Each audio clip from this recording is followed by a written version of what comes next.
Sí, ok. 5, ok. Ok, sí, ok. Sí. Probando, sí, ok. Probando señal. Sí, ok, ok, ok. Sí, ok. Sí, ok. Ok, sí, ok. Probando. Sí, ok. Probando distribuidor. Sí, ok. 5, 10, 15, 25, 30. Ok. Probando distribuidor. Ok, sí, ok. 10, 15, 20, 25, 30. Ok. Sí, ok. Distribuidor. Sí. Ya. Ok.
Bueno, vamos a informar y al mismo tiempo contestar preguntas, como siempre. Iniciaremos con un informe sobre el combate al robo de combustible, el estado en que se encuentra. Seguimos enfrentando todo lo que significa la existencia de tomas clandestinas en todo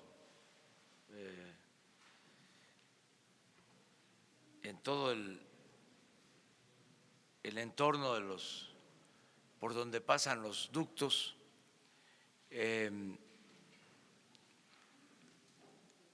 Y la manera en que estamos avanzando. Bien, se está regularizando el abasto en general, todavía no como quisiéramos. Ya se logró la normalidad en el abasto en el Estado de México, en la Ciudad de México. Se está por resolver en definitiva el abasto en Guadalajara, en la zona metropolitana, en el estado de Jalisco. Considero que en esta semana se resuelve en definitiva. Estamos atendiendo también el abasto en Monterrey.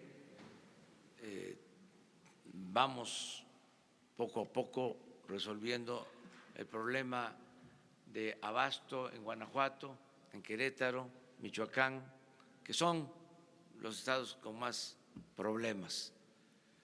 En el resto del país, pues afortunadamente no se nos ha presentado un problema de desabasto. Estuve el fin de semana en Nayarit, en Sinaloa, y no hay problema de desabasto. La razón es que en Sinaloa, pues lo que hay en Mazatlán es una terminal marítima y llega la gasolina por mar. En Sinaloa no hay ductos. Eso hace la diferencia. Entonces no tienen problema. Tampoco Nayarit, que se abastece de Mazatlán. En el caso de Jalisco, sí, porque es el ducto de Guanajuato que va a Guadalajara, Salamanca, Guadalajara. Para resolver el problema, ahí se llevó combustible de Mazatlán y se reforzó la vigilancia de ese ducto para que terminara de abastecer lo que se consume en Jalisco. Y ya el informe de hoy habla de que se tiene combustible suficiente. Falta la distribución, pero ya en las terminales de Jalisco hay gasolina. Falta la distribución a las gasolinerías, pero ya se va a hacer en esta semana y yo espero que se regularice. Nos fue muy bien en el recorrido del fin de semana, la gente está muy esperanzada del cambio, nos dicen que no aflojemos ni un paso atrás en el combate a la corrupción y a la impunidad. Y vamos a seguir actuando de manera consecuente porque esto es lo que quiere el pueblo de México, que se limpie de corrupción el gobierno, que se limpie de corrupción el país. Y en eso vamos a seguir aplicándonos. El jefe del Estado Mayor de la Defensa, el general Homero Mendoza, va a informarles sobre cómo estamos avanzando en el cierre de tomas clandestinas. Hay una imagen que quisimos mostrarles de esta tecnología que se fue creando, que fue surgiendo de la construcción de las zanjas como cisternas para sacar el producto de los ductos, para almacenar el producto de los ductos, que significan un grave riesgo, un grave peligro, que fue lo que desgraciadamente causó la tragedia en Hidalgo. Pero esto, se los comentaba yo, se repite en todos lados. Esta imagen que vamos a ver es de Querétaro, pero la podríamos estar viendo en Veracruz, en Tabasco, en Jalisco, en Hidalgo, en Puebla, para que internalicemos más lo que significa esta actividad ilícita en riesgo y cómo se fue permitiendo que se arraigaran estas prácticas, cómo hubo omisión, cómo no se hizo nada,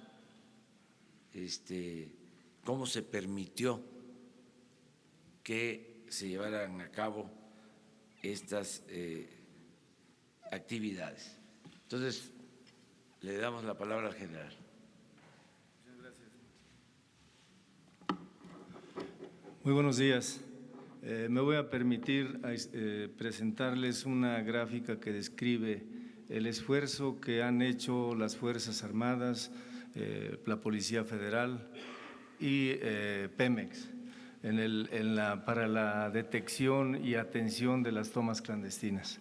Ustedes ven en el cuadro que está expuesto el resultado de tomas clandestinas, el alertamiento en tomas clandestinas que a través del sistema de monitoreo que se sigue en Pemex nos hace llegar al Ejército y a la Secretaría Marina y Policía Federal. Del 7 al 27 de enero tenemos estos resultados. Han sido localizadas un total de 293 tomas clandestinas, no localizadas porque precisamente el sistema no es tan preciso, no nos da la ubicación exacta, el kilómetro exacto en cada uno de los ductos, que nos diera la certeza y nos diera la oportunidad de atender eficazmente cada toma. Paralelo a este esfuerzo de no localizadas tenemos 1022, tenemos también no reportadas. Esta cifra describe el esfuerzo que hacen independientemente de las tomas o de las alertas que nos da Pemex. El personal militar en el terreno sigue realizando reconocimientos y encuentra tomas clandestinas que nosotros en este caso somos los que le reportamos a Pemex para que las incluya dentro del esquema general de atención. Total tenemos 369 no reportadas por Pemex, pero que ya han sido atendidas. Un total nos arroja un total de 1,684 tomas clandestinas, de las cuales un promedio de 600 en realidad han sido atendidas y nos quedan estas 1022 que seguramente nos obliga a realizar un esfuerzo adicional que incluye unos reconocimientos más intensos, pero también la necesidad de que la Pemex estructure células para atención de estas tomas clandestinas y podamos tener un trabajo más eficiente. Les voy a presentar, como indicó el señor presidente, en el San Juan del Río, muy cercano, a escasos 8 kilómetros de donde el día 18 tuvimos también, en el mismo día en el que se presentó la crisis en el estado de Hidalgo, también tuvimos una toma clandestina en Querétaro que provocó un incendio que fue controlado. Esta toma, como ustedes observan en los gráficos, a las 8:15 de la mañana fue detectada por personal de nosotros, 3 bases de operaciones acudieron para acordonar el área, suspendió Pemex a las 8:53 el flujo en el ducto, bloqueando el tramo y el derrame se ubicó en un área rural de labranza despoblada sin riesgo para la población, pero contaminó. A las 10:50 se controló la fuga, quedando reparado el ducto. Tenemos ahí el video, a ver, por favor, pónganlo. Ustedes vean la magnitud de la ya sobre los canales de los riegos se ha esparcido el combustible.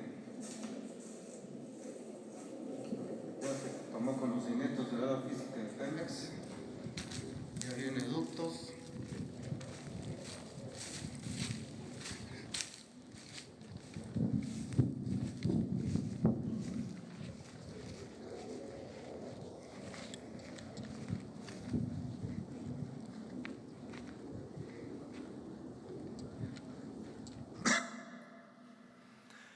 Bien, como ustedes pueden apreciar, esto precisamente confirma el riesgo que representa este tipo de actividades ilícitas, porque cualquier chispa, cualquier flamazo provoca el incendio y consecuentemente en el caso de los que acuden pobladores o personas a tomar el combustible de esta manera ilícita, pues pueden tener alguna lesión.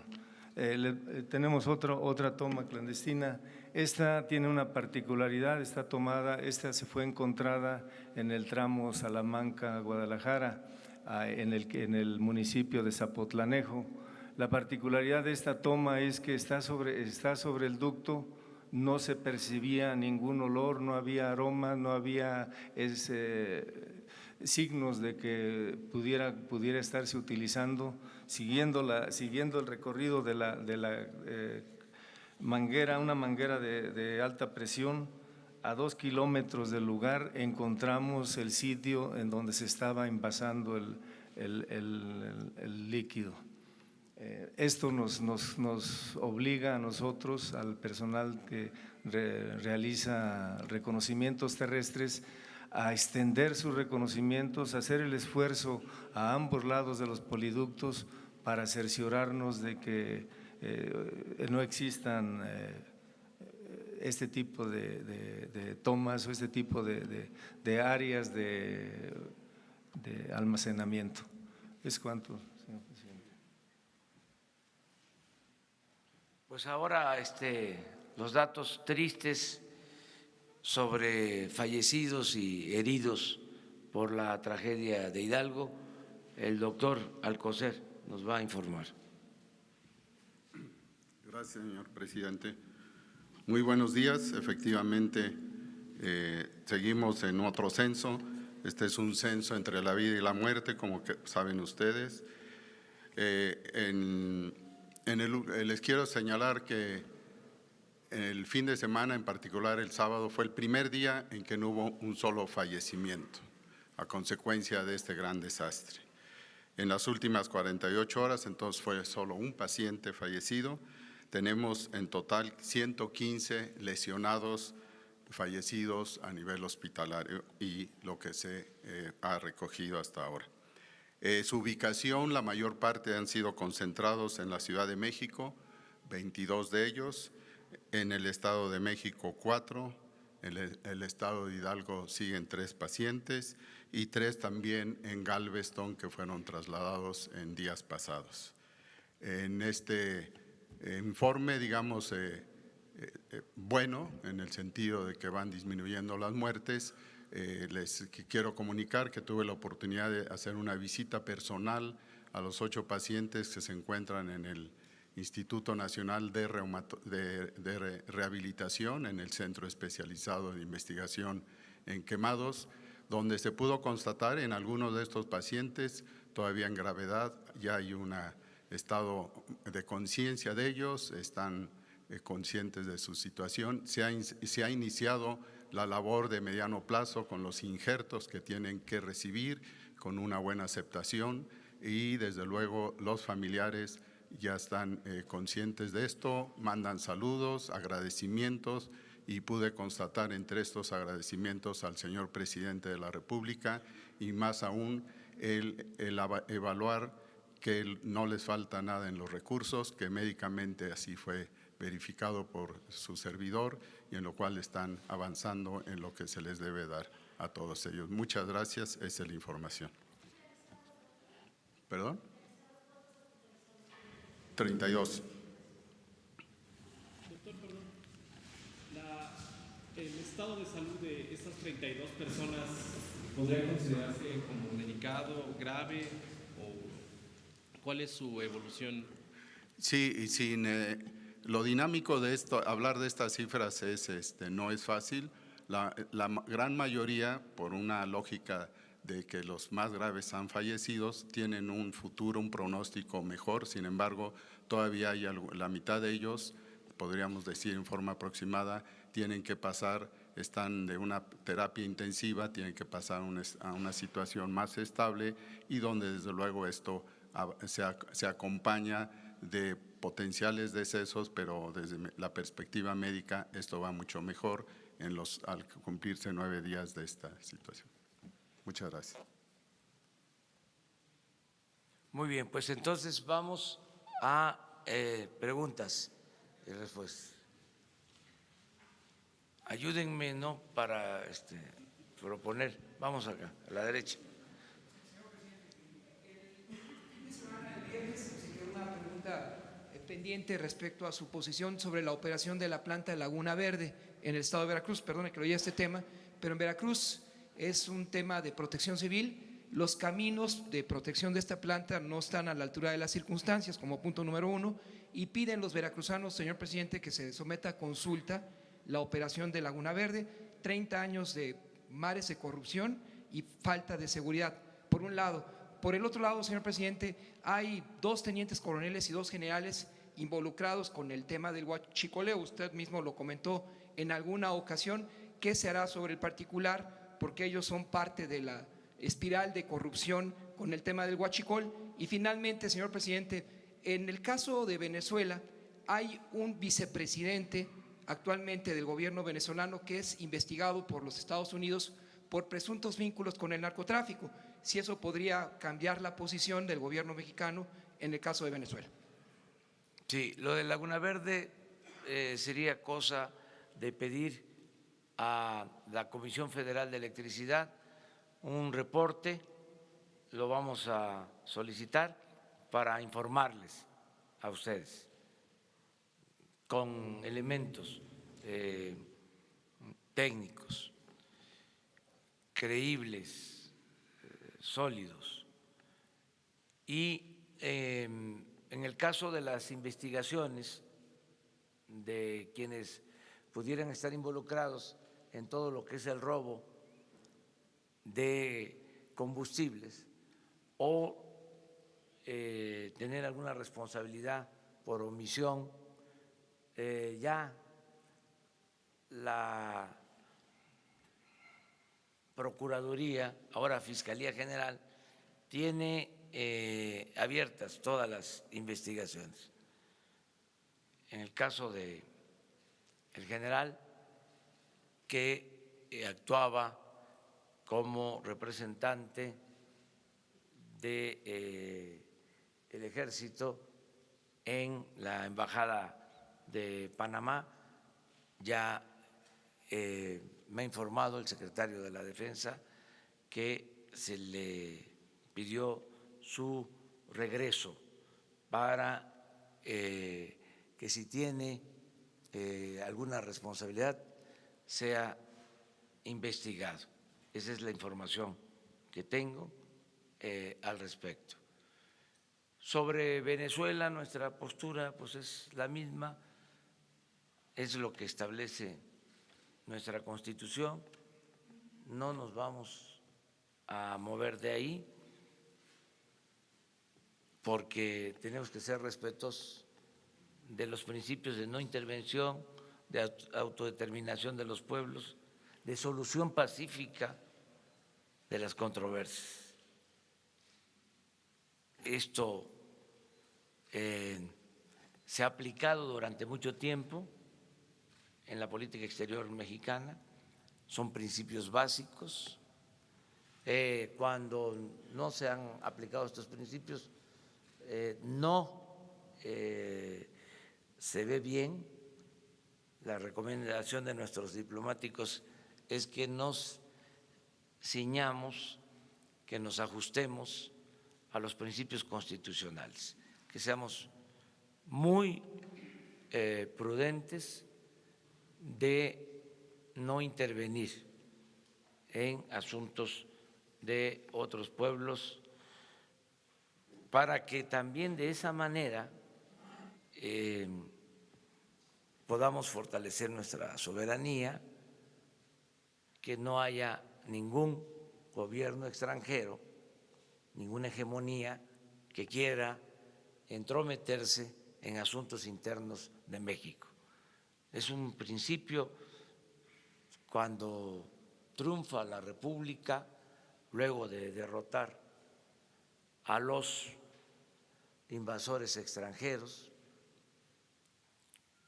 luego de que entra triunfal Juárez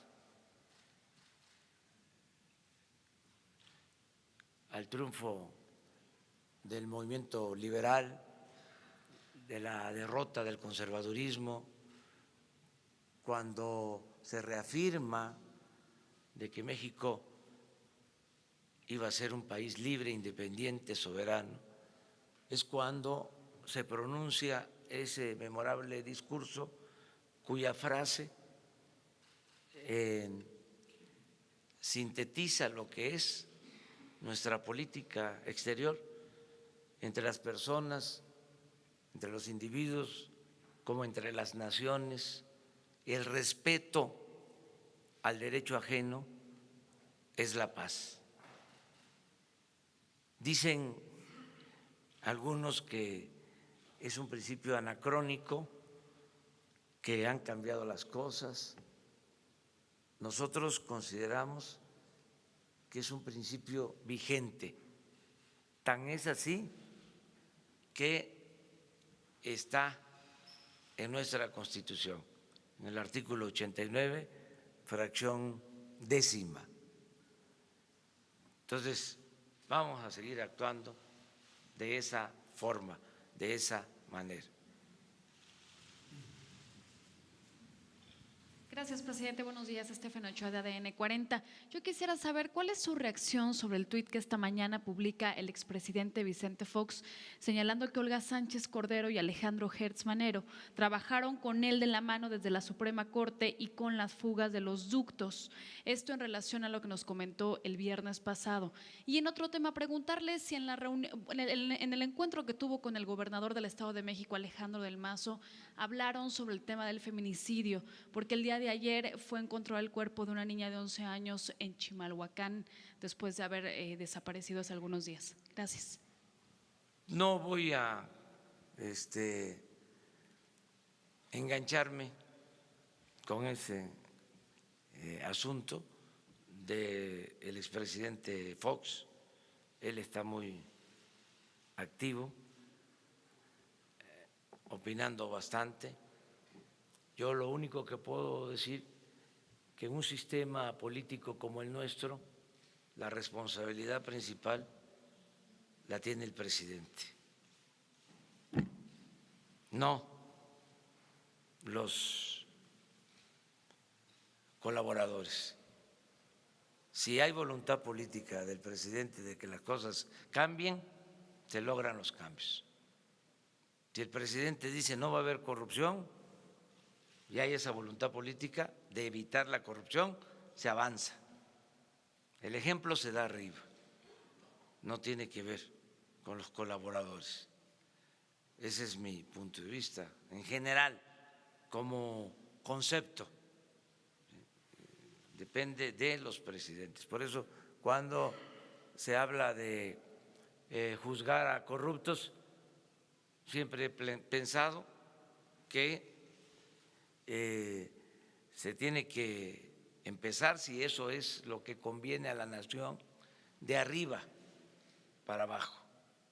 Y lo que estamos haciendo es limpiar al gobierno de corrupción precisamente de arriba para abajo. ¿La otra pregunta? Sobre su encuentro con el gobernador Alfredo del Mazo. Sí, hablamos feminicidios. sobre lo que tiene que ver con la seguridad en el Estado de México, feminicidios, todo, desde luego. Se está haciendo pues un esfuerzo, diría yo que en general, para que se garantice la paz, la tranquilidad, que no haya homicidios, que no haya feminicidios. Estamos trabajando en eso. No es algo que no tratemos todos los días. Un día de estos yo les voy a explicar cuál es la agenda que tratamos desde las 6 de la mañana, cómo se desenvuelve la reunión de seguridad. El primer tema de la agenda siempre tiene que ver con los delitos cometidos en las últimas 24 horas. Entonces, sabemos qué delitos, cuántos homicidios, cuántos robos de vehículos, sabemos en dónde, en qué municipios, en qué estados, y esto nos da tendencia y se actúa a partir de lo que está sucediendo. Tenemos una idea clara de dónde hay más homicidios, las causas, todo lo que sucede en las últimas 24 horas. Y estamos atendiendo un problema que es también grave, severo, el problema de la inseguridad, de la violencia, por lo mismo, porque no se atendieron las causas y creció mucho. Entonces estamos iniciando los programas sociales, que consideramos que eso nos va a ayudar bastante, porque es lo preventivo, eso nos va a ayudar a que la gente tenga opciones, tenga alternativas, que los jóvenes tengan trabajo, que no se vean obligados a tomar el camino de la delincuencia, pero lleva tiempo. También nos estamos organizando cada vez mejor con la integración de las corporaciones policiales, el apoyo del Ejército, de la Marina, el que todos los días esté conmigo el secretario de la Defensa desde las 6 de la mañana, el secretario de Marina, el jefe de la Policía Federal, el secretario de Seguridad Pública, la secretaria de Gobernación. Todo eso ayuda mucho. Estamos dedicados de cuerpo y alma a serenar el país. Pero es un proceso porque fue mucho tiempo. Esto es el equivalente al porfiriato. El porfiriato, lo he dicho, significó 34 años. Este periodo llamado neoliberal fueron 36 años de saqueo, de abandono al pueblo, de ineficacias, de complicidades. Se fue creando una red de complicidades, de componendas. Se tenía tomado, secuestrado al gobierno. El gobierno estaba al servicio de una minoría rapaz, de los que se dedicaban a saquear, a robar. Estoy convencido de que el gobierno no estaba preparado, hecho para beneficiar al pueblo. Estaba hecho para facilitar la realización de negocios jugosos en beneficio de particulares. Entonces, echar a andar al gobierno para que le sirva al pueblo después de muchos años de haber estado en otras funciones y de la atrofia de un aparato burocrático, oneroso, ineficiente, pues es como empujar a un elefante reumático. Es un avance lento, el gobierno es un cuerpo de avance lento. Entonces, por eso estamos procurando que los programas sociales le lleguen de manera directa a la gente sin pasar por el gobierno, sin pasar por las organizaciones. Era increíble el manejo de moches en todo, organizaciones ciudadanas, organizaciones campesinas, organizaciones de la llamada sociedad civil que recibían dinero del presupuesto y para todo era dinero, todo lo resolvían repartiendo dinero y no le llegaba nada a la gente. Entonces, eso es lo que estamos atendiendo, vamos bien y yo espero que en 6 meses esté ya funcionando el gobierno. A ver, ella y luego tú.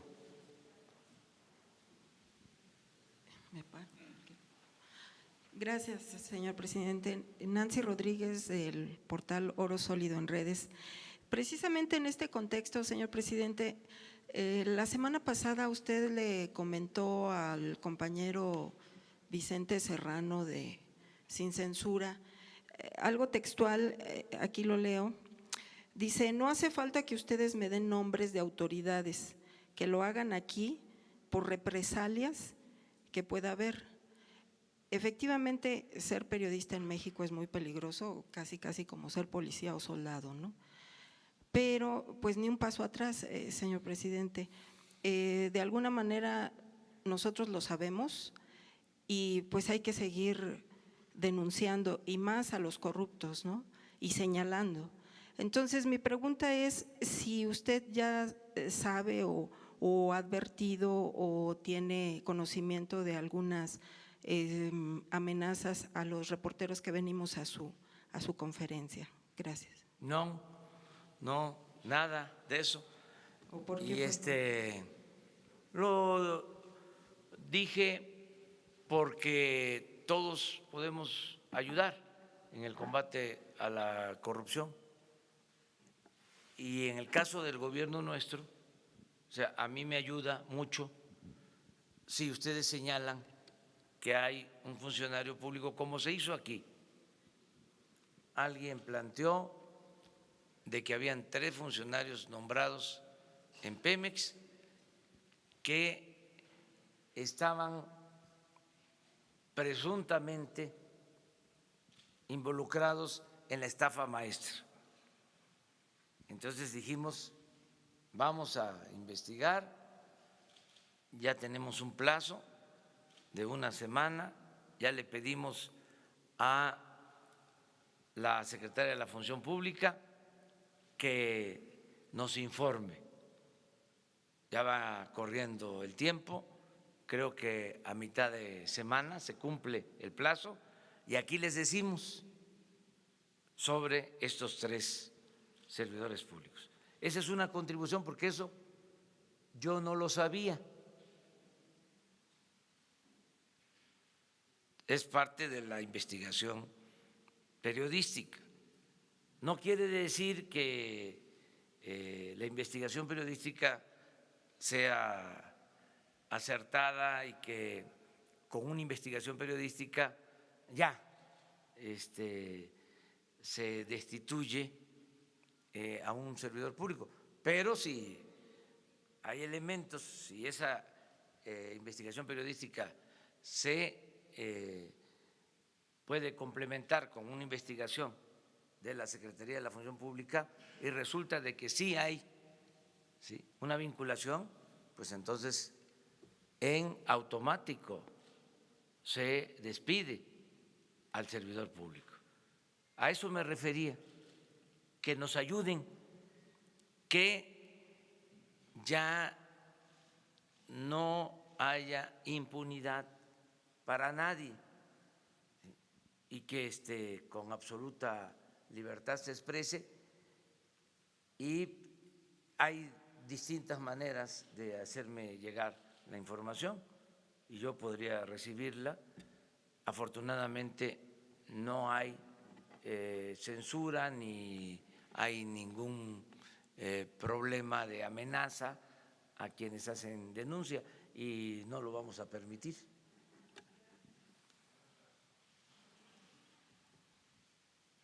Buenos días, presidente. Varias preguntas. La primera, el viernes nos hablaba sobre la tecnología para detectar el robo de combustible. Preguntarle si ya determinó algún tipo de sustancia que se pueda usar, algún tipo de marcador que el gobierno pueda usar para detectar el robo de combustible, si ya está usted ya con la decisión de contratar este tipo de tecnología. También preguntarle, hace unos días nos informó sobre el tema de una empresa a la que no se le devolvieron millones de pesos. Quería preguntarle si hay una lista, si usted sabe cuántas empresas están en esta condición, si puede transparentar las devoluciones de IVA que se le dan a las empresas. La otra pregunta, vimos ahorita la zanja de una toma clandestina. Esta gasolina, si uno la toma con una cubeta y la echa a un automóvil, a un tractor, ¿el tractor funciona bien o qué pasa? Veo que se mezcla con tierra esta gasolina, ¿sigue siendo eficiente la gasolina? Y por último, preguntarle si ya habló con el gobernador de Michoacán sobre el tema de los maestros. Gracias. Bueno, lo de la gasolina sí se utiliza, sí es utilizada para el transporte, a pesar de que es en ese tipo de cisterna o de esa manera se almacena de la tierra, sí se vende la gasolina que se recoge de las zanjas. No he hablado con el gobernador de Michoacán, estaba en una visita de trabajo, pero sí hemos estado atendiendo el tema en Michoacán. Ya se transfirió el dinero para que se le pagara a los maestros. Desde el viernes se les entregó el dinero al gobierno del Estado. Tengo entendido que ya están pagando. Sin embargo, están ellos demandando otras cosas. Nosotros no vamos a caer en ninguna provocación. Si son fines políticos, no vamos nosotros a ceder ni a reprimir. Cada quien se va a hacer responsable de sus actos. Cuando hay una actitud de intransigencia, cuando no hay una causa justa por la que se protesta, sino son otras razones, pues la misma gente se da cuenta y esto no ayuda a ninguna organización. No lo puedo asegurar, pero ellos tienen que entender que son otros tiempos. Nosotros no estamos en contra del pueblo ni somos represores. Al mismo tiempo, tenemos autoridad moral suficiente, no tenemos problema de conciencia, como para no dejarnos chantajear por nadie, sea quien sea. El gobierno representa al pueblo, el presupuesto es dinero del pueblo. Si no hay razón, no vamos a ceder. Es Juárez gobernando, el ejemplo de Juárez. Nada por la fuerza, todo por la razón y el derecho.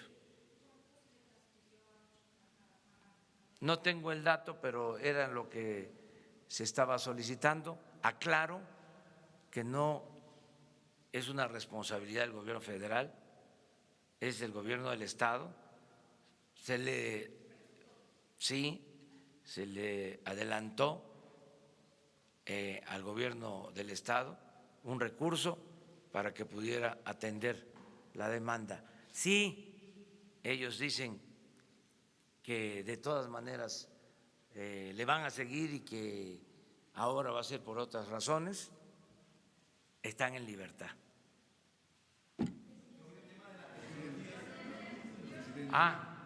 Sí, estamos buscando mejorar la tecnología. El general Homero Mendoza hablaba de que no todas las tomas clandestinas son detectadas por el sistema de monitoreo. Entonces tenemos que ir mejorando poco a poco la tecnología. Se está avanzando mucho, nos está ayudando bastante el que el Ejército y la Marina están haciendo reconocimientos por tierra y que se tienen bases cada 20 kilómetros en los ductos, que independientemente del aviso por que se detecta una baja de presión, una toma clandestina, abajo se está llevando a cabo la vigilancia en tierra y en mar, porque vamos a presentarles también lo que estamos haciendo en el mar, porque también hay robo de combustible o tráfico ilegal de combustible en el Golfo, y la Marina nos está ayudando con este propósito.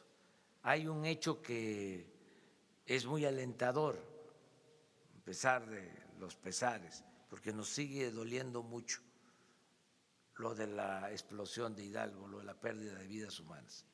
Eso fue muy fuerte.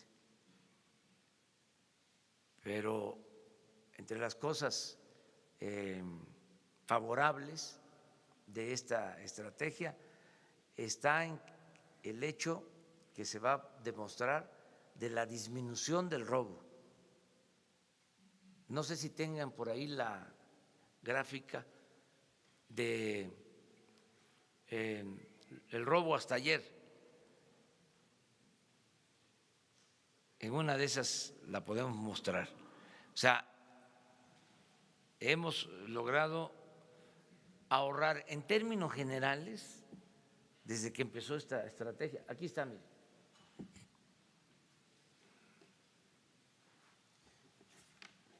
Con el permiso.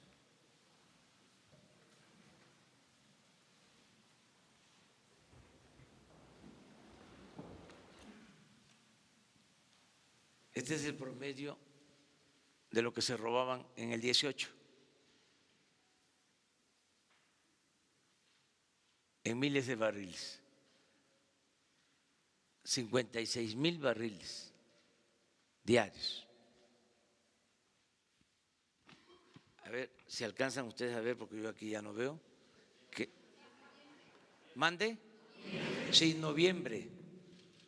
Se fue a 81,000 barriles. No, gracias. Y esto es diciembre del 1 al 20, antes de iniciar. 74,000. Aquí empezamos. Al control de los ductos y el combate al robo.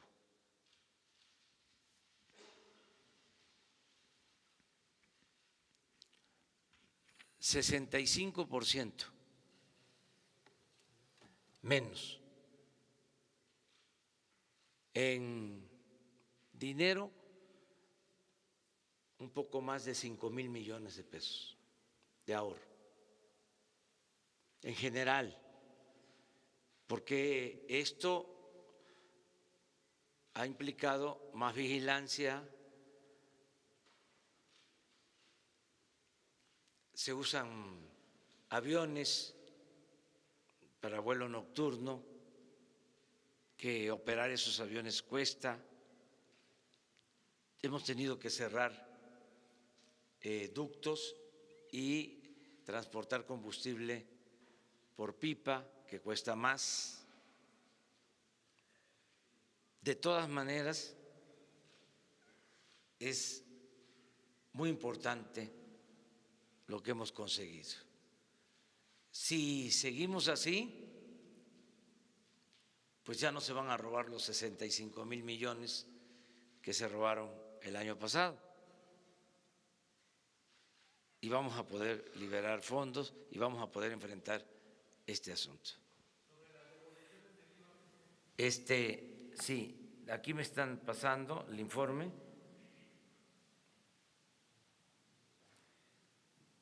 $200 millones de pesos el viernes se entregaron para los maestros de Michoacán y 800 millones de pesos hoy para maestros de Michoacán. O sea, 1,000 millones, así es, ¿verdad? Bueno, es una devolución para una empresa de IVA de miles de millones de pesos que se detuvo en la Suprema Corte de Justicia. Investigan ustedes, ¿no? Para que yo no…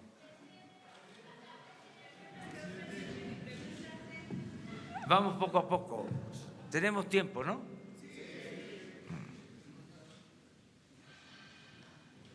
Gracias, presidente. Buenos días. Consultarle entonces cuál podría ser la salida al tema de Michoacán, porque finalmente las vías siguen tomadas, las pérdidas económicas, ya decía ayer el secretario de Comunicaciones, impactan a todo el país. ¿Cuál podría ser la salida si ya están los depósitos y si ahora crecen las demandas nuevamente? Yo espero que tengan ellos conciencia de que si ya se les atendió, tomen la decisión de liberar las vías. Eso es lo que yo espero. No lo descarto, porque ya no habría motivo, ya sería pues un capricho y entonces pues no quedarían bien, serían mal vistos, porque les adelanto, no voy a dar la orden de reprimir al pueblo. No es debilidad, es que me voy a apoyar en la fuerza de la opinión pública. Quienes sin razón actúen de esa forma se van a debilitar mucho como organización. Yo conozco de esto. Las intransigencias no son opción, no son alternativa, no tienen nada que ver con la izquierda. Ese radicalismo tiene que ver con el conservadurismo, es cuando los extremos se tocan. Eso tiene que ver con la extrema derecha. Es un conservadurismo disfrazado de radicalismo.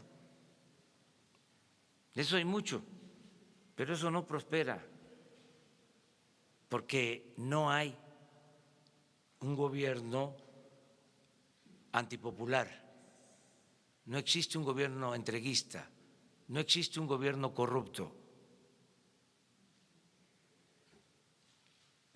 no hay motivo, se está atendiendo y también, si no es responsabilidad del gobierno federal, no podemos nosotros atender algo que corresponde al gobierno del Estado. Estamos ayudando, transfiriendo estos fondos al gobierno del Estado. Yo espero que se resuelvan las cosas, pero no voy a caer en ninguna provocación, que lo otro es, a ver, mandamos a la gendarmería a desalojarlos. No. Por principios no lo hacemos. Nosotros estamos en contra de la represión y pensamos que así es mejor. Si no, quién sabe qué pueda haber ahí detrás. Presidente, también consultarle sobre este nuevo fenómeno que se ha registrado ahora con la estrategia de combate al robo de combustible. Se cierran los ductos y entonces ahora quienes se dedican a esa actividad ilícita aprovechan que el ducto está vacío para realizar varias tomas o abrir varios, o picar varias veces el tubo y tener entonces más acceso a combustible de manera ilegal cuando se abre el ducto. Sí.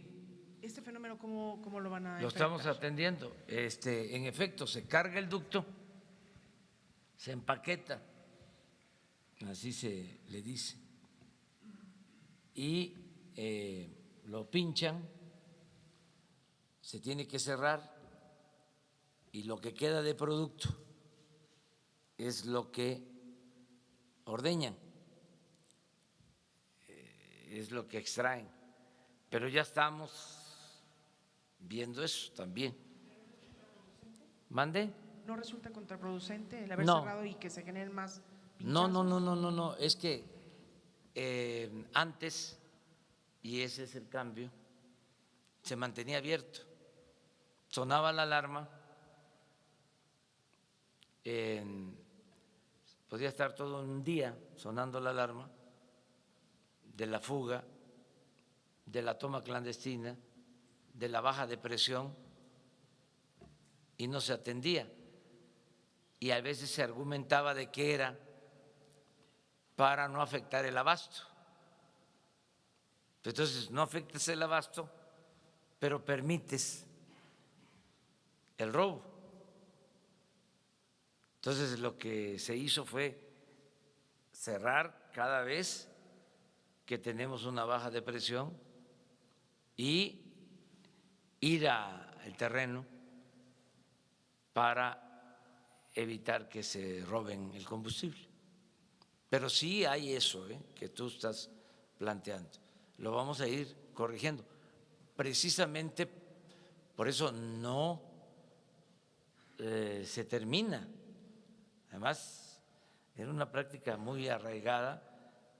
Hemos bajado, pero todavía. O sea, ya no se roban 800 pipas, pero ayer se robaron 200. O sea, es un proceso. Todo esto se va a ir mejorando con la llegada de los carrotanques, con más tecnología, con más vigilancia, fortaleciendo las brigadas, cuadrillas de trabajadores que atienden las fugas. Es un proceso. Ya iniciamos y lo vamos a resolver. Y luego vamos a tener que reforzar toda la seguridad. Por eso lo de la Guardia Nacional, por eso las 266 coordinaciones territoriales, porque no el pueblo. Yo estoy sintiendo un gran apoyo de la gente, inclusive de los que por necesidad se dedicaban a esta actividad, están actuando de manera muy responsable, se están retirando de estas actividades, están aceptando los programas sociales, esa es la información que tengo, pero los que jefaturan estas acciones ilegales, que va a llevar más tiempo convencerlos de que ya no se va a permitir el robo, van a querer desplazarse a otras actividades, a cambiar de ramo, y ahí es donde también debemos de estar, ya con una Guardia Nacional consolidada. Por eso, ahora que inicie el nuevo periodo de sesiones, nos urge que se apruebe lo de la Guardia Nacional. Bueno, ella y nos vamos por acá. Gracias, señor presidente. Primero, el viernes quedó pendiente una pregunta, es para la Agencia Informativa de Educación de México, Televisión Educativa. Era sobre el mensaje que ha dado en su gira, sobre la necesidad de reforzar los valores, el papel que jugaban los adultos y qué papel también tiene la cartilla moral.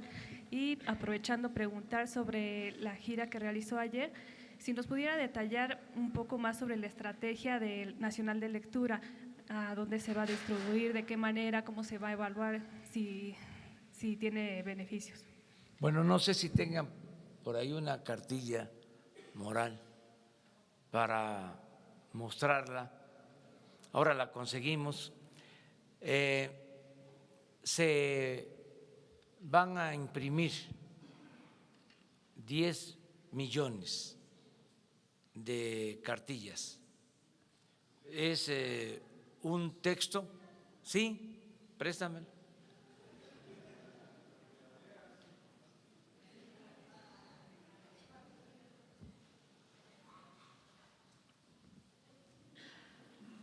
Es un texto básico para fortalecer valores. Es un documento, un escrito de Alfonso Reyes sobre los valores, los preceptos fundamentales,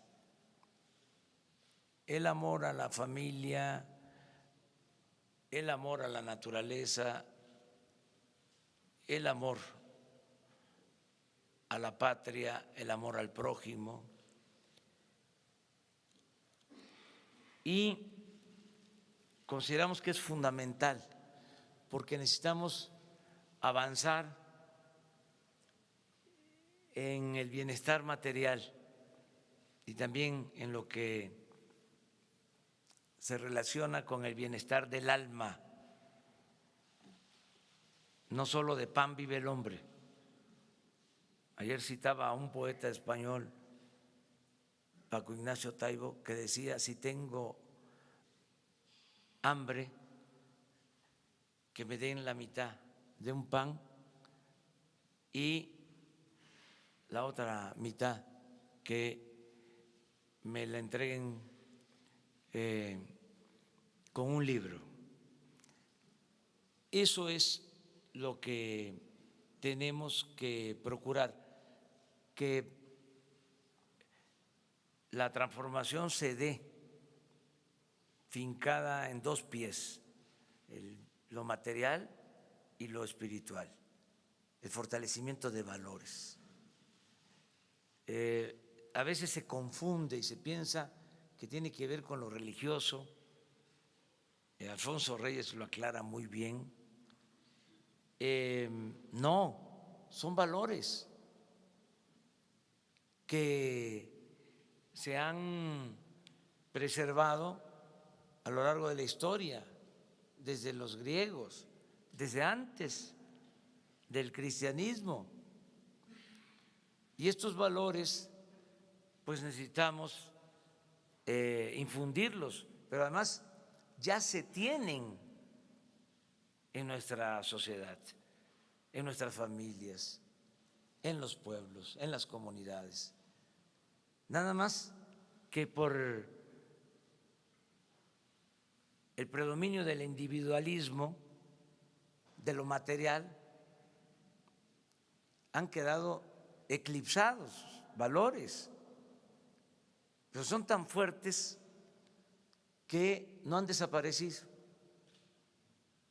y es lo que nos va a permitir regenerar la vida pública del país. Los valores que existen en nuestro pueblo. Nuestro pueblo es trabajador, es honesto, es fraterno. La mayor riqueza de México es la honestidad de su pueblo, porque la corrupción es arriba, por eso ni nos va a costar mucho trabajo acabarla, porque no se da de abajo hacia arriba. No es como se llegó a decir que la corrupción era parte de la cultura del pueblo de México. No, claro que no.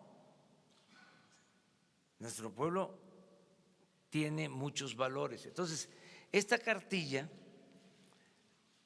se va a entregar a todos los adultos mayores, que son cerca de 10 millones. Los adultos mayores que van a recibir la pensión, porque ahora la pensión a adultos mayores va a ser universal, van a recibirla como 8 millones de adultos mayores, casi todos. Y les estoy pidiendo que con sus hijos, con sus nietos, en la familia, nos ayuden a leer, hacer un círculo de estudio sobre la cartilla para fortalecer los valores. Fíjense que esta cartilla tiene adquirido los derechos de autor por la SEP. Es una historia interesante, porque en 1992 se iba a editar, es más, se mandó a hacer para distribuirla en las escuelas a los maestros. Y en aquel entonces los dirigentes sindicales dijeron que era una intromisión religiosa y ya hecha se quedó en bodega. Por eso ahora, cómo han cambiado las cosas, ¿verdad? Las vueltas que da la vida. Ahora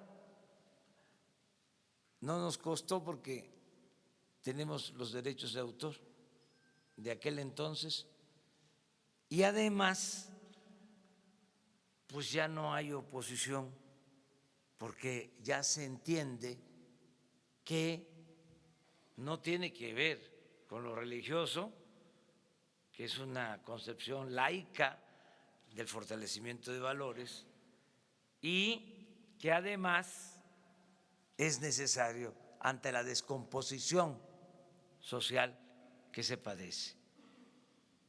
Ayer se inició el programa de fomento a la lectura en Mocorito, Sinaloa, porque ahí en el Porfiriato, en Mocorito, se publicó una de las revistas de literatura más importantes que han habido en la historia, la revista Arte, de Enrique González. Y se quiso iniciar ahí el programa de fomento a la lectura, se entregaron libros, vamos a fomentar mucho todo lo relacionado con la lectura, es un programa bastante bien estructurado y lo vamos a seguir evaluando aquí conjuntamente. El responsable es Paco Ignacio Taibo.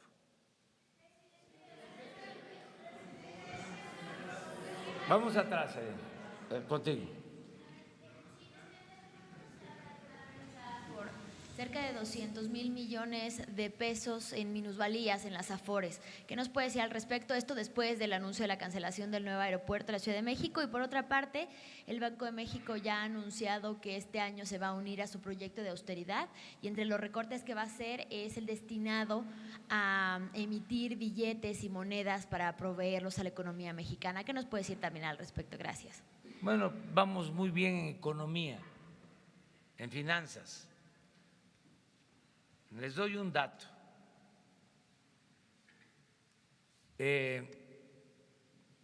Llevaba tiempo, 20 años, desde hace 20 años, si es que la información del Financiero es buena, en que no se apreciaba el peso, como ha sucedido en las últimas 8 semanas, 20 años, que no se fortalecía el peso de manera consecutiva. ¿Qué más les puedo decir? Es más, ya ni quiero hablar de eso. Toco madera. Pero yo creo que es un buen indicador. No, acerca de los Afores, están garantizadas. Las Afores, esto es los ahorros de los trabajadores protegidos, garantizados, y ya se tiene un plan que se presentó para que obtengan mejor rendimiento. ¿Y por qué las pérdidas de más de 200,000 millones de pesos? No hay esa pérdida. Yo le voy a pedir a la Secretaría de Hacienda que les informe, porque hay pues información que a veces no corresponde a la realidad. Ok, ¿y el Banco de México no necesita entonces emitir más monedas ni billetes? No me meto en eso porque es autónomo el Banco de México y vamos a respetar su autonomía, que ellos resuelvan sobre eso. 3 aquí en medio. Primero, segundo y tercero. Bueno, y luego tú. ¿A mí, presidente? Sí.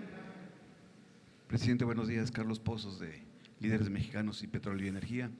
El secretario nos acaba de actualizar 115 personas muertas en esta gran tragedia. Presidente, esta es la gota de sangre en esta guerra contra la corrupción en el energético. Esa sería mi primera pregunta. La segunda pregunta, presidente, el Papa Francisco dio un mensaje en torno a esta gran tragedia. ¿Le merece algún comentario? Y finalmente, presidente, ¿le ha informado la secretaria de Energía que ella mandó un oficio para separación del cargo del señor Freire en la estafa maestra?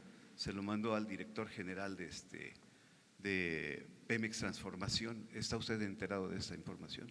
Gracias. De esa información no. Lo voy a revisar, la información. Me enteré aquí por la denuncia que hicieron compañeros de un portal. Yo tengo el oficio, presidente. Bueno, te pediría que me lo… se lo muestro. Me lo muestres, ¿sí? Sí, señor. Sí, y atenderlo. Puede ser que no se tenga la información, pero cuando se cuenta con la información y con elementos, se procede, se actúa. Yo agradezco mucho las condolencias del Papa a los familiares de las víctimas y desde luego que es una tragedia, es un dolor, es algo pues muy fuerte, conmovedor, muy triste, que se produjo por lo que hemos estado viendo. ¿Y es la gota de sangre que… No quiero hablar de eso, no quiero hablar de eso, es algo muy doloroso, nada más, muy doloroso, es una tragedia. Tenemos que hacer todo lo que esté de nuestra parte, por eso mi condena y mi compromiso de acabar con la corrupción. Gracias. A ver, pero quedamos. Hola, ¿qué tal, presidente? Oiga, ¿nos puede dar, Agustín Velasco de UNO TV, nos puede dar más detalles de en qué situación se encuentra el general Eduardo León Trauitz? Es decir, le piden que regrese de Panamá, pero ¿en qué situación legal se encuentra, si ya está en México? Y segundo, usted durante la campaña por la presidencia prometió que iba a acompañar varias políticas en materia de derechos humanos, de contrataciones públicas y en combate a la corrupción, iba a acompañar estas políticas con la Organización de las Naciones Unidas. El programa de mejoramiento urbano que va a llevar a cabo la SEDATU no está acompañado por la ONU, específicamente por ONU Habitat. ¿Esto a qué se debe? ¿Por qué deciden que la ONU no acompañe este programa en el que se van a invertir por lo menos 10,000 millones de pesos este año? Gracias.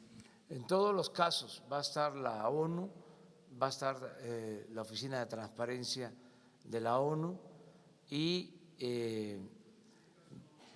pero si no está, lo vamos a solicitar porque no hay ningún problema, o sea, no tenemos nada que ocultar. Si hace falta, lo vamos a hacer. No vamos, imagínense, a dejarnos arrinconar con una situación así, ¿no? Para generar la suspicacia de que queremos ocultar las cosas. No somos corruptos. Esa es la pequeña diferencia.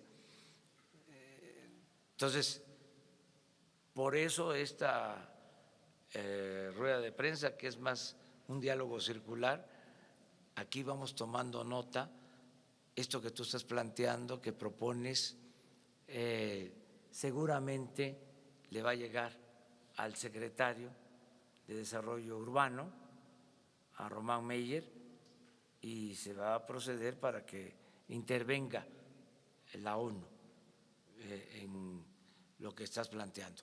¿Qué es lo otro? El caso del general Trawitz, ¿en qué situación se encuentra? Lo que sé es de que ya se le pidió que regresara y que esté en México a disposición de la autoridad competente. Eso es lo único que sé.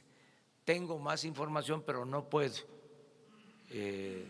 darla a conocer para no cometer una imprudencia o una violación al debido proceso.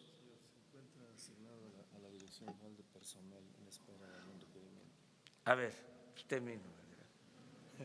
Perdón, el general regresó de su comisión que tenía en Panamá y se encuentra asignado a la Dirección General de Personal en espera de que se le presente o se le haga algún requerimiento legal o administrativo en razón a su función como jefe de la subdirección de salvaguarda de la Pemex. ¿Se encuentra arrestado? No, bajo ningún concepto. Él está asignado a la Dirección General de Personal. No hay hasta ahorita nosotros no tenemos ninguna notificación oficial o judicial respecto a él. Únicamente espera a que se le notifique alguna. Simplemente fue una medida tomada, asumida por la Secretaría de la Defensa Nacional de tener la oportunidad de que en caso de ser requerido se presente. Ya. Vámonos. Una más. Allá, mira, allá. Y tú también. Hola, presidente. Mucho gusto, muchas gracias. Soy Nino Canún, vetado hasta el 1 de julio y posteriormente hasta el 1 de diciembre. Vetado de todos los medios de comunicación. Gracias a usted, regreso a los medios de comunicación. ¿Vetado por qué? Por Peña Nieto y por Luis Videgaray. Pero usted no se quería enganchar con Fox, lo voy a enganchar con Fox. Fíjese que en el 2006 yo estaba entrevistando a Marcelo Ebrard en Grupo Radio Centro. Y en ese momento llegó Francisco Aguirre y Carlos Aguirre, me dijeron, vámonos porque Fox nos está esperando. Entonces Ebrard dijo, no, hasta que no se termine la entrevista. No, nos vamos porque el presidente nos está esperando.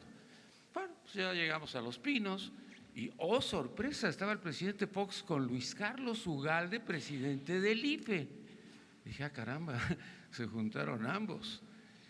Y en ese momento dijo, pues en las encuestas va muy abajo Calderón. Y López Obrador es un peligro.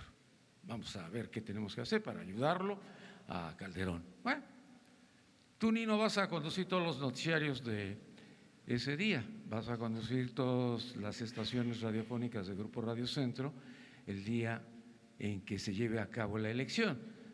Bueno, pues estamos en tus manos. Ya, ahí se terminó, ahí concluyó. Salimos y, oh sorpresa, estaba Raimundo Rivapalacio, director del Universal, y el señor Ili Ortiz esperando entrar para que les dijeran exactamente lo mismo. Usted no se quería enganchar con Fox, pero yo creo que ya se enganchó en esta. Y la otra, fíjese que pues eran 1.680 millones de pesos que se tomó el señor Carlos Romero de Champs, para entregárselos a La Bastida. Se dijo que no se los dio a La Bastida, que se los dio a Emilio Gamboa. No, que no se los dio a Emilio Gamboa, que se los dio a Esteban Moctezuma, actualmente secretario de Educación. Pero no, Emilio Gamboa dijo, no se los dio a nadie, se los dio a Diodoro Carrasco, que era el secretario de Gobernación con Zedillo. Pero bueno, pues ahí se quedó ese dinero y ganó Fox. Qué raro, ¿no? Sí tenían 1.680 millones de pesos que jamás utilizaron. Enrique Peña Nieto llega a mi casa y cuando llega a mi casa me dice, quiero que seas el próximo director de comunicación social conmigo.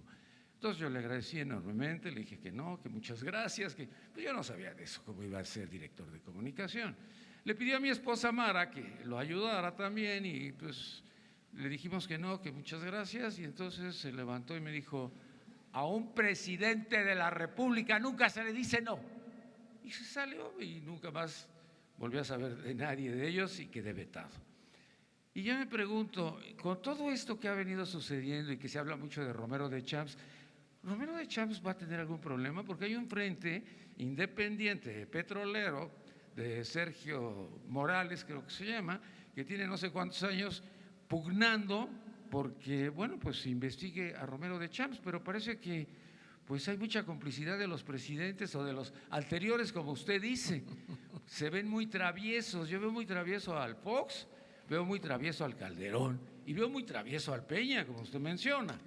Entonces, ¿no será que, bueno, pues los traviesos no le permiten a usted poder llevar a cabo una investigación? Y nuevamente, señor presidente, muchas gracias, porque gracias a usted regreso nuevamente. Y le quiero decir que estaba yo esperando la llamada de Emilio Azcárraga porque lo fui a ver a Televisa, la de Ricardo Salinas de Televisión Azteca y de Tristán Canales, que nunca me hablaron, Olegario Vázquez, que yo creo que perdió mi teléfono, MBS de Vargas, pues me dijo, ya, contratado, y nunca más me volvieron a llamar. Parecía que estaba yo vetado, pero ahora se me abrieron las puertas. Cuando llega usted, se abren las puertas, la libertad de expresión termina con la ley Mordaza, y yo soy muy agradecido al presidente de la República, y muchas gracias, señor. Bueno, muchas gracias, Nino.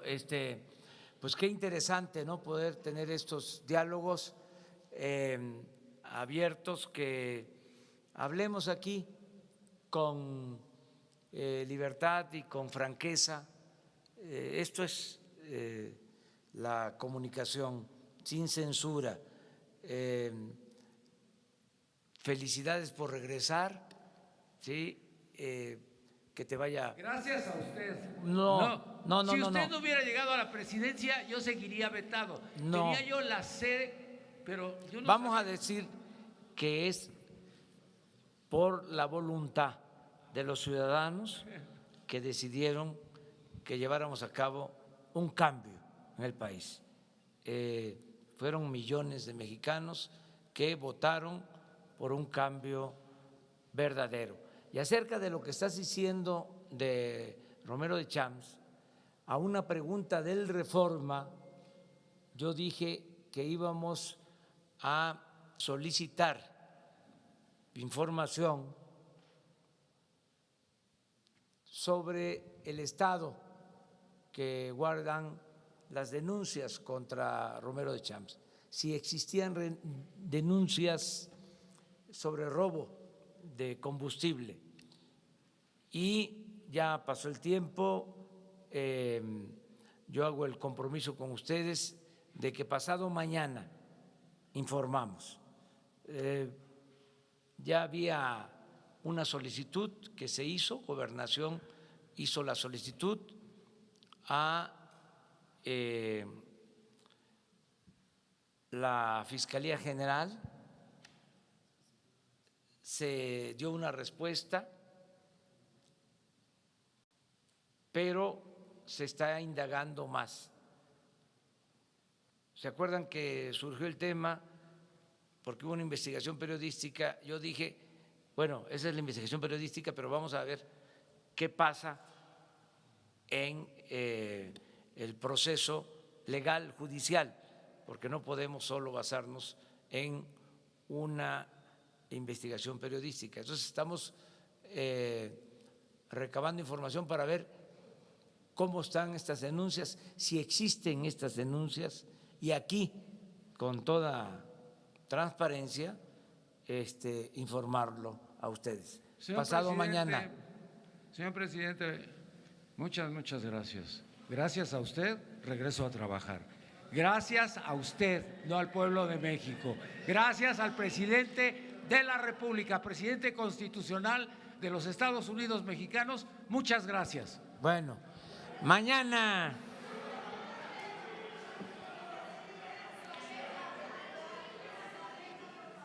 Miren, me está, ¿cómo? Agenda hoy. Tengo mucho trabajo. Hoy vamos a resolver sobre la licitación del Tren Maya. Hoy vamos a resolver sobre el proceso de construcción del aeropuerto de Santa Lucía. Vamos a seguir atendiendo la dispersión de recursos para los programas sociales. Por ejemplo, tenemos los fondos, pero se requieren los censos y se requiere que el adulto mayor que no estaba incluido tenga su tarjeta. Lleva como un mes que estamos empujando para que los adultos mayores jubilados, pensionados del ISSSTE y del Seguro ya reciban su apoyo, que no recibían su apoyo. Aparentemente es fácil porque ya existen los padrones, tanto en el ISSSTE como en el Seguro,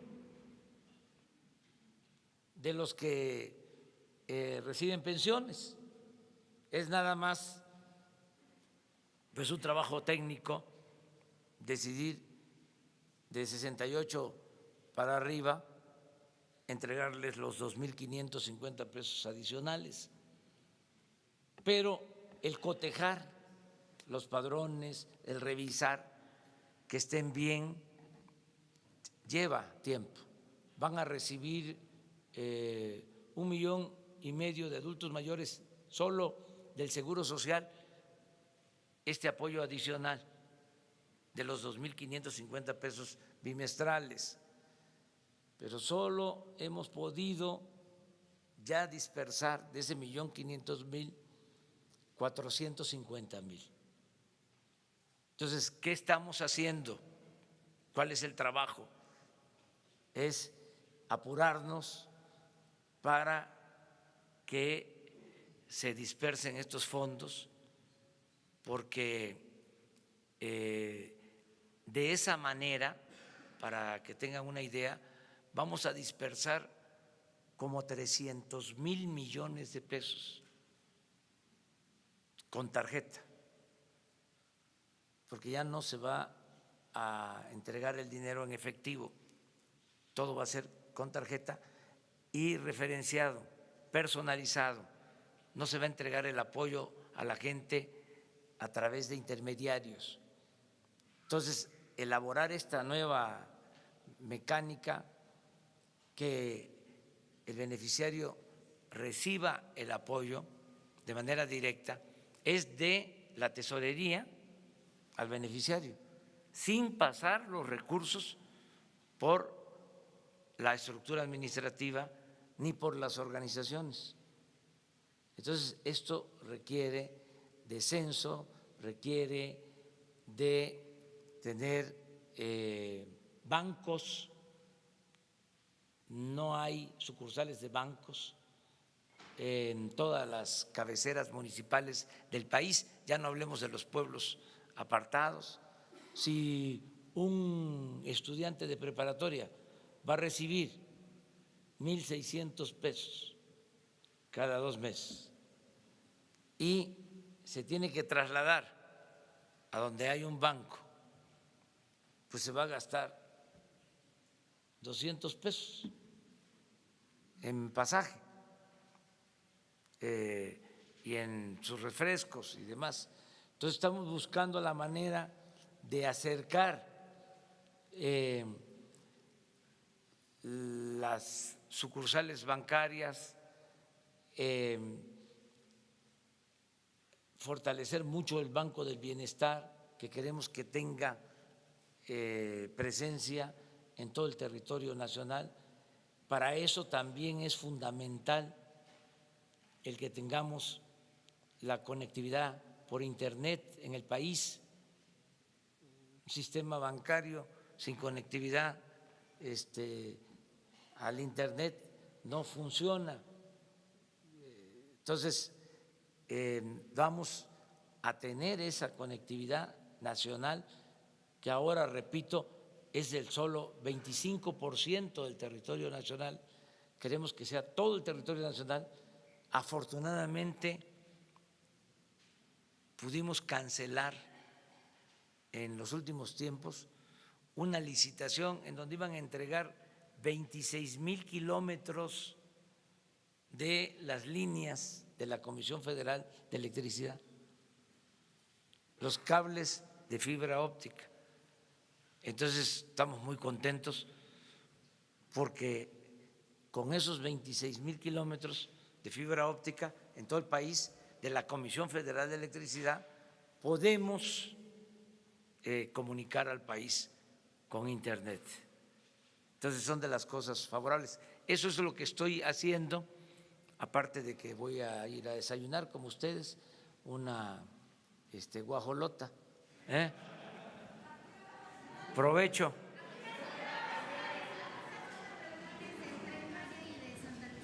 Ahora mismo empezamos ya. Sí, es lo del Tren Maya y todo el gabinete. Nos vemos mañana.